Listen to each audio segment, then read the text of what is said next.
Oi, gente, tudo bem? Eu sou a Ana e este é o meu mascote, o Atumin. Eu sou astrônoma amadora, tenho 11 anos e escrevi um livro sobre o Sistema Solar, que se chama Expedição ao Sistema Solar com Ana e Atumin.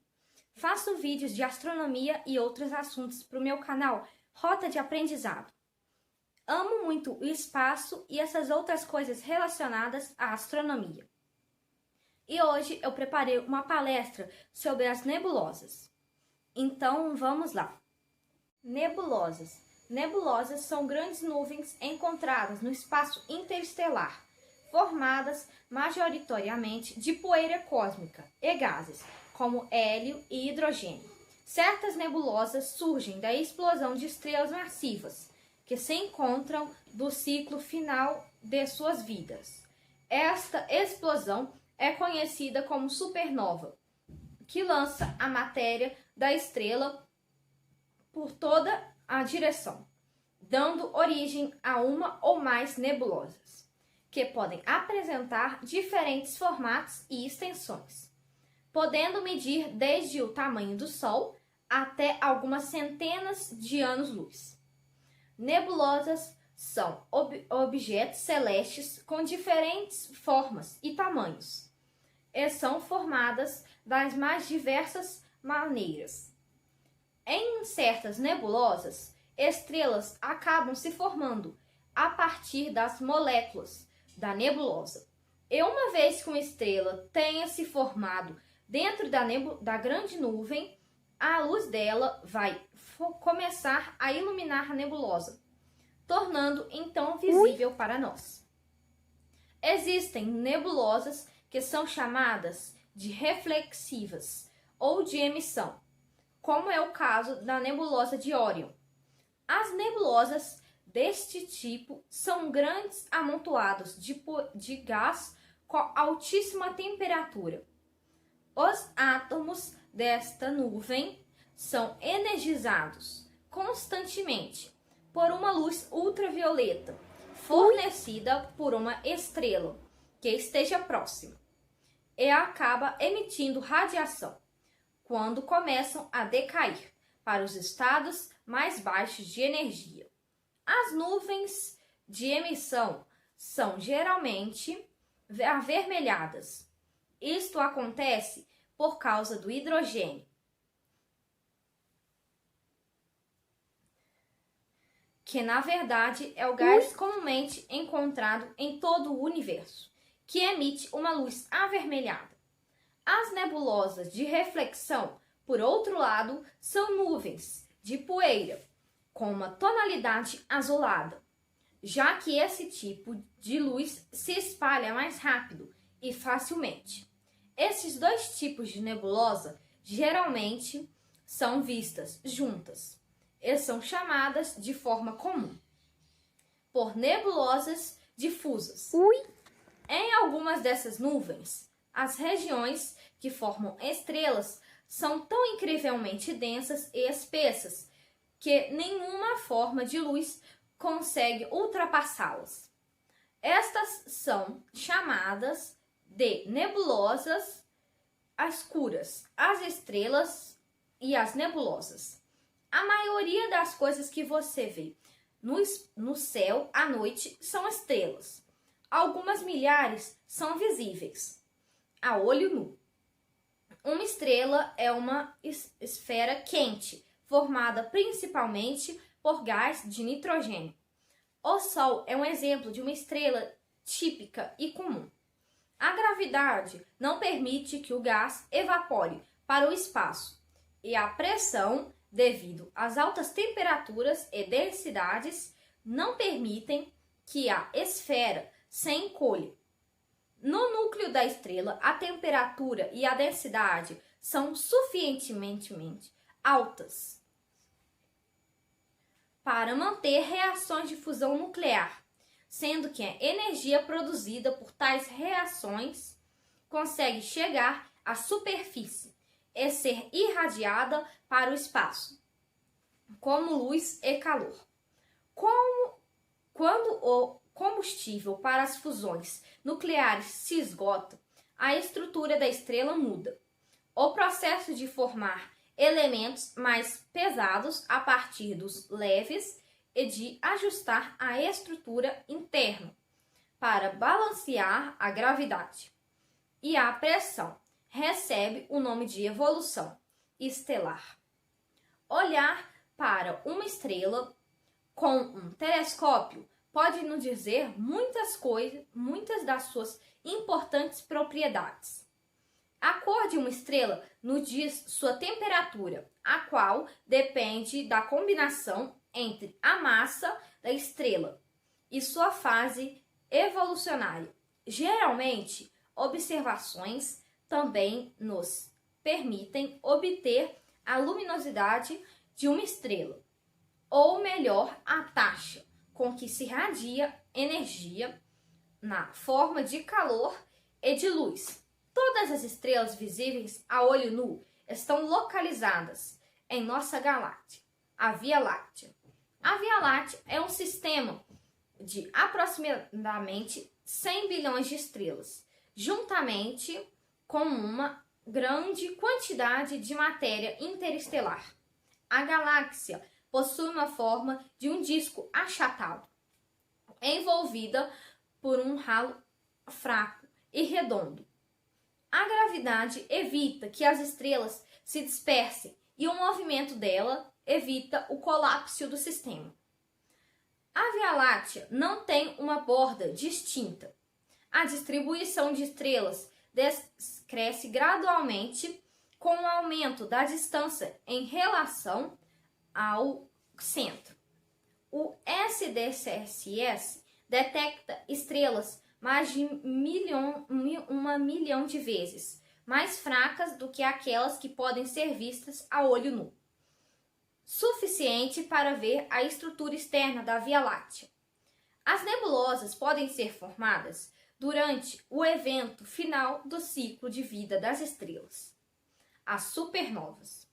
Entretanto, uma nebulosa também pode surgir pela mera aglutinação de átomos, pela ação da gravidade.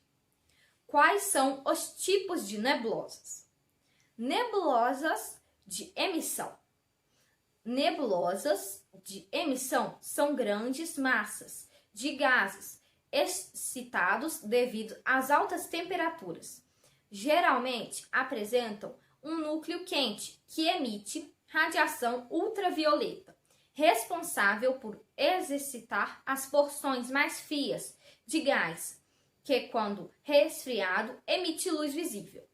As nebulosas de emissão são compostas basicamente por hidrogênio. Por isso, apresentam uma coloração avermelhada, característica desse gás. São as nebulosas mais visíveis do céu noturno. Nebulosas escuras. As nebulosas escuras ou opacas são bastante visíveis, até mesmo da Terra. Este tipo de nebulosa produz regiões escuras que apresentam bastante contraste com o brilho das estrelas da Via Láctea.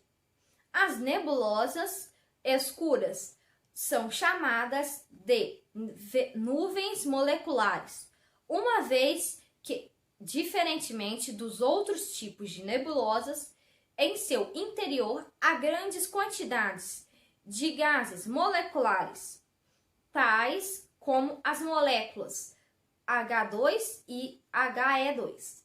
Esses gases fazem com que a opacidade dessas nebulosas bloqueie a luz de outras estrelas e nebulosas vizinhas. Uma das mais famosas nebulosas escuras é a nebulosa Cabeça de Cavalo, localizada a 1500 anos-luz da Terra, e que faz parte da constelação de Órion. Seu nome tem origem em seu formato característico, que lembra a silhueta de um equino. Nebulosas de reflexão. As nebulosas de reflexão também são uma das como nebulosas difusas. Não são quentes o suficiente para provocar a ionização do gás que as compõe. Por isso, só são visíveis ao refletir a luz incidente sobre elas. É comum que as nebulosas de reflexão fornecem proximidades de nebulosas de emissão. Nessas nebulosas é comum encontrarmos traços de elementos mais pesados, como o carbono e até mesmo o ferro. As Pleiades fazem parte de uma grande nebulosa de reflexão. A nebulosa de coloração azulada, mostrada na figura, é conhecida como nebulosa Maia ou Pleiades. No interior dessa nebulosa de reflexão, há 35 estrelas espalhadas ao longo de 35 anos-luz. As nebulosas planetárias. As nebulosas planetárias são nebulosas de emissão, cujo formato confundia alguns dos primeiros astrônomos, que utilizavam instrumentos de observação rudimentares. Esse tipo de nebulosa tem origem da ejeção de massa das estrelas gigantes vermelhas e de massas intermediárias. Estas estrelas não são massivas o suficiente para produzir supernovas. Por isso, no final de suas vidas, passam a fundir o elemento hélio em seu núcleo, dando origem aos átomos de carbono e oxigênio. O núcleo destas estrelas passa a ficar cada vez mais comprimido e quente. Isso faz com que ele emita uma grande quantidade de radiação e a estrela passa a ejetar uma grande parte de sua massa na forma de ventos estelares, dando a origem à forma inicial das nebulosas planetárias. A visibilidade das nebulosas planetárias é garantida a partir do momento em que o núcleo da estrela esquenta, a ponto de emitir radiação ultravioleta. Este tipo de nebulosa tem grande importância para o enriquecimento galáctico. Sua ocorrência produz átomos mais pesados, essenciais para a formação de minerais e outras moléculas. Como as nebulosas são formadas? As nebulosas podem ser formadas durante o evento final do ciclo da vida das estrelas, as supernovas. Entretanto, uma nebulosa também pode surgir pela mera aglutinação de átomos, pela ação da gravidade. O espaço interestelar não é tão vazio quanto parece. De fato, sua densidade de cerca de 1 átomo por centímetro cúbico na Terra, a densidade de átomos é da origem de 1019 átomos por centímetro cúbico. Apesar de estarem extremamente diluídos no espaço, esses átomos de hidrogênio e hélio eventualmente podem atrair-se pela ação da força gravitacional. Em certo ponto, um núcleo formado por essas partículas começa a ter temperaturas e pressões suficientes para realizar fusões entre átomos que, por sua vez, levam à emissão de ondas eletromagnéticas capazes de excitar a massa de gás do seu redor, que passa a emitir radiação eletromagnética em comprimentos de ondas visíveis. As nebulosas mais conhecidas: pilares da criação, a nebulosa Olho de Gato, Carina, a nebulosa da bolha, a nebulosa Tarântula, a nebulosa da borboleta, a do caranguejo, a nebulosa Cabeça de Cavalo, que é a última nebulosa da nossa lista. Então, essa foi a minha palestra sobre as nebulosas. Muito obrigada. Tchau. Tenha uma boa noite.